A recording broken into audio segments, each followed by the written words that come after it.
সুপ্রিয় শিক্ষার্থী, আমি অর্প কুমার এপিসি হতে তোমাদেরকে স্বাগতম।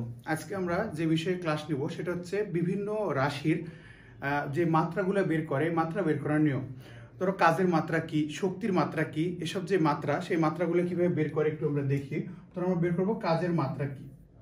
কাজের মাত্রা কি আমরা জানি, কাজ কি? বল ও বলের দিকে স্মরণের উপাংশের গুণফলকে কাজ বলে। কাজের একক হচ্ছে জুল। কাজের মাত্রাটা কি? মাত্রাটা দেখো, কাজ ইজিক্যাল টু আমরা কি জানি, কাজ ইজিক্যাল টু বল গুণন স্মরণ, এটা আমরা জানি। বল সমান সমান কি জানি, বলকে আমরা মানে W is equal to F S. আমরা আরেকটা সূত্র জানি, F is equal to M A. তাহলে এখানে লিখতে পারি বল ইজিক্যাল টু ভর গুণন ত্বরণ গুণন স্মরণ, এটা। এখন ত্বরণটা কি?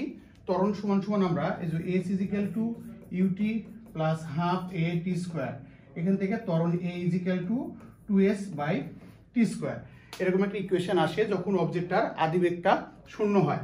তখন এখানে মানে আমরা ত্বরণ সমান সমান কি লিখতে পারি, ত্বরণ সমান সমান লিখতে পারি ভর গুণন স্মরণ ডিভাইডেড বাই সময়ের উপর স্কোয়ার গুণন স্মরণ।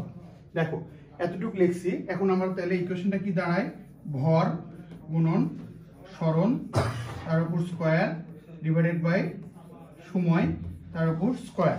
এখন আমরা জানি ভরের মাত্রা, ভরের মাত্রা হবে কি এম, স্মরণ দৈর্ঘ্য, দৈর্ঘ্যের মাত্রা কি হবে এল স্কোয়ার, সময় হচ্ছে টি, টি তার উপর যেহেতু একটা ভাগ আছে ইনভার্স 2, এই যে এটা হচ্ছে কাজের মাত্রা। কাজের মাত্রাটা তাহলে কি M L square T inverse 2। Same ভাবে আমরা যদি এখন শক্তির মাত্রা নির্ণয় করি, দেখো শক্তির যদি আমরা মাত্রা নির্ণয় করি,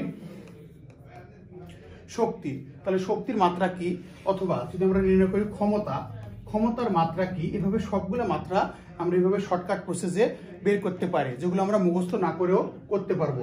দেখো ক্ষমতার মাত্রা কি হবে, ক্ষমতা পি ইজিক্যাল টু কি কাজ বাই সময়। আমরা যে কোনো বিষয়ের সংজ্ঞাতেই তার সূত্রটা পেয়ে যায়, যেমন কাজ করার হারকে ক্ষমতা বলে, তাহলে হার বলতে সময় দ্বারা ভাগ, তাহলে কাজ ডিভাইডেড বাই সময়। এখন আমরা কাজকে কি দ্বারা করলাম বা কাজের মাত্রাটা কিভাবে বের করছিলাম, কাজ সমান সমান হলো বল গুণন স্মরণ ডিভাইডেড বাই সময়। এখন এখানে আমরা বল সমান সমান কি লিখব, ভর গুণন ত্বরণ গুণন স্মরণ ডিভাইডেড বাই সময়। এখন আমরা পরের লাইন কি লিখতে পারবো, ভর গুণন ত্বরণ সমান সমান একটু আগে আমরা যে ইকুয়েশন করলাম, ত্বরণ সমান সমান হলো স্মরণ ডিভাইডেড বাই সময় তার উপর স্কোয়ার গুণন স্মরণ ডিভাইডেড বাই সময়। এই লাইনটা যদি আমরা এখন ইকুয়েশন করি, তাহলে এখানে ক্ষমতার মাত্রা আসে হলো এম, দেখো ভরের মাত্রা কি এম, স্মরণ স্মরণ স্কোয়ার মানে এল স্কোয়ার, আর এখানে যে সময় স্কোয়ার আছে এটা নিচে চলে আসা হয়ে যাবে সময় cube, M L square T inverse 3, এটা হচ্ছে ক্ষমতার মাত্রা। এভাবে আমরা ফিজিক্সের ক্ষেত্রে সকল রাশিগুলার মাত্রা বের করতে পারি। তোমরা যদি কোনো রাশির মাত্রা বের করতে না পারো বা কোনো রাশির মাত্রাতে যদি তোমাদের সমস্যা হয়, তাহলে তোমরা কমেন্ট সেকশনে সেটা জানাও। সবাইকে ধন্যবাদ।